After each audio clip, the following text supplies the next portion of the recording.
Bismillahirrahmanirrahim. Assalamualaikum warahmatullahi wabarakatuh. Syukur Alhamdulillah. Berjumpa lagi kita di sini, di channel Azaman Sulaiman. Channel yang akan membicarakan soal hitam dan putih kehidupan. Sesungguhnya, sisi hitam dan putih dalam kehidupan pasti kita akan melaluinya. Ingat, ilmu mengenai kehidupan ini tidak pernah diajar oleh mana-mana sekolah atau universiti. Kita kena menimbanya sendiri melalui pengalaman hidup yang kita jalani. Pada kesempatan ini, saya ingin mengucapkan selamat datang dan jutaan terima kasih kerana kawan-kawan sudi singgah di sini. Semoga kita semua sentiasa berada di bawah rahmat dan pemeliharaan Allah Azza wa Jalla. Amin, amin, amin ya Rabbal Alamin. Saya mohon kerjasama kawan-kawan untuk mengikutinya hingga akhir supaya kawan-kawan faham akan citra yang disampaikan. Kawan-kawan boleh komen di ruangan komen. Jagalah akhlak dan moral ketika memberi komen. Jangan cari dosa kering. Komen yang begitu melambangkan siapa diri kita. Untuk siaran kali ini, saya angkat citra politik yang berjodoh PAS semakin bercelaru. Mengapa dan kenapa agaknya? Jom sama-sama kita ikutinya. Jom kita.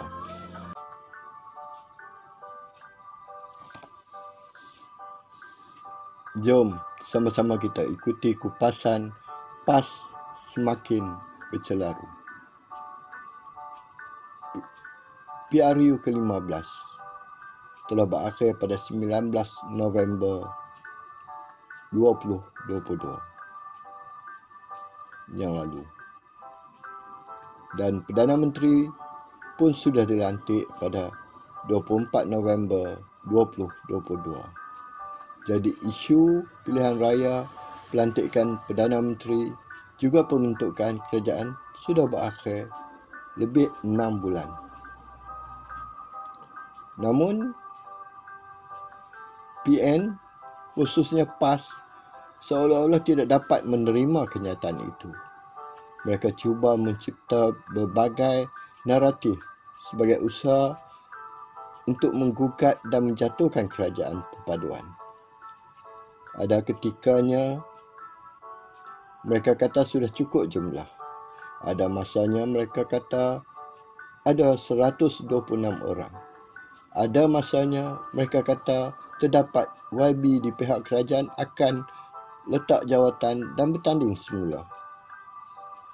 Bagi saya, semua itu hanyalah mainan politik untuk mengganggu kestabilan kerajaan yang ada. Sejak Akta Lompat Parti diperkenalkan, memang susah untuk membeli dan membuatkan seseorang ahli parlimen menyeberang. Malah, ada ketikanya muncul cerita mereka cuba menawarkan jawatan Perdana Menteri untuk Sarawak. Usaha ini bertujuan untuk mengaih GPS untuk bagi menyokong mereka membentuk kerajaan persekutuan.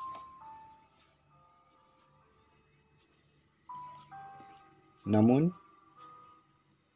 perkara ini juga sukar untuk diterjemahkan kerana selagi BN UMNO masih setia bertahan dalam kerajaan perpaduan, maka kerajaan perpaduan tidak akan jatuh. Ini kerana PH mempunyai 82 kerusi parlimen, campur BN dan UMNO yang mempunyai 30 kerusi menjadikan 112 kerusi parlimen. Cukup untuk berkuasa dengan simple majority. JRS dan warisan belum tentu ikut. Di samping itu, kerajaan perpaduan di bawah kepimpinan Datuk Seri Anwar sedang berusaha memenuhi perjanjian MA63 yang tidak pernah dipedulikan sebelum ini oleh mana-mana Perdana Menteri. Akhirnya senyap semua isu itu. Tiba-tiba Presiden PAS Tan Sri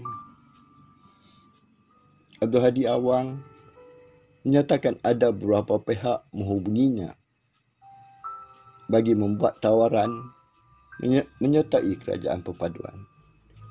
Timbalan Presiden PAS Datuk Seri Tuan Ibrahim Tuan Man juga menyatakan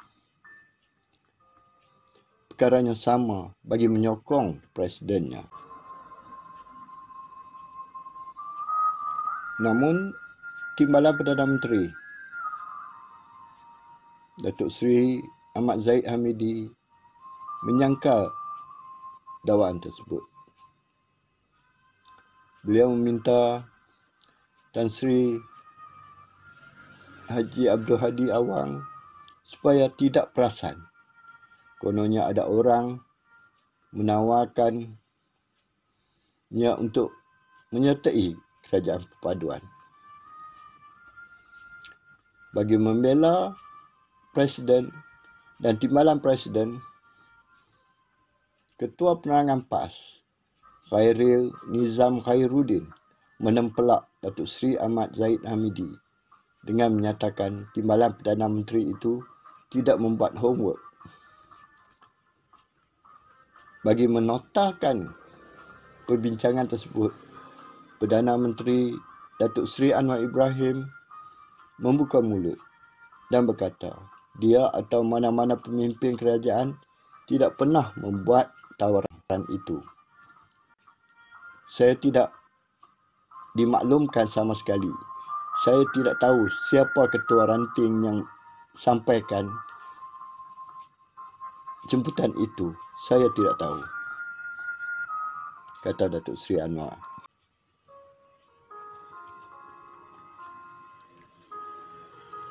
Apabila kedua-dua pemimpin tertinggi dalam kerajaan perpaduan menafikannya, jadi siapakah orang yang menjemput PAS itu? Adakah jemputan itu mempunyai nilai? Akhirnya, Tan Sri Abdul Hadi Awang memberitahu lawan itu bukanlah dibuat baru-baru ini. Tawaran yang dibuat untuk menyertai kerajaan dibuat selepas berakhirnya pilihan raya umum ke-15 yang lalu. Perkara 6 bulan lepas masih dimainkan bagi menimbulkan suasana tidak tenang dalam kerajaan dan masyarakat. Adakah begitu sikap seorang yang dipanggil Tok Guru dan ulama? Di mana pula Ketua Penerangan PAS yang menyokong kenyataan Presiden yang secara membabi buta hendak letak muka? Siapa yang sebenarnya tak buat homework? Datuk Seri Ahmad Zahid Hamidi atau beliau? Alhamdulillah. Begitulah pembicaraan saya mengenai citra politik kali ini. Pembicaraan politik di channel ini tidaklah sama dengan channel-channel politik lain. Di sini saya akan mengulas isu-isu politik dari persepsi saya berdasarkan pengalaman saya menjadi aktivis dan penulis politik dulu. Tidak ada caci maki kerana saya masih menggunakan kaedah menulis rencana politik dalam akhbar dan majalah. Saya amat berharap video ini dapat memberikan manfaat khususnya ahli biasa PN, terutama sekali PAS. Jangan terlalu taksub dengan pemimpin. Lihat citra di atas, malah banyak lagi sikap dan tindakan yang tidak selari dengan kehendak agama. Ingat pesan Rasulullah SAW yang bermaksud, aku tinggalkan kepada kamu dua perkara dan kamu tidak akan sesat selagi mana kamu berpegang dengannya, iaitu kitab Allah dan sunnah Nabi. Hadis riwayat Imam Malik. Sikap dan tindakan pemimpin kita dinilai di sudut sunnah dan Al-Quran. Jika tidak selari, tak payahlah ikut. Dan kalau kita ikut juga, akan jadi macam ketua penerangan PAS tadi. Saya rasa cukup sampai di sini. Kita berjumpa lagi di lain video nanti. Jutaan terima kasih kerana kawan-kawan sudi mengikutinya hingga akhir. Jangan lupa subscribe, like dan komen. Bye-bye. Assalamualaikum.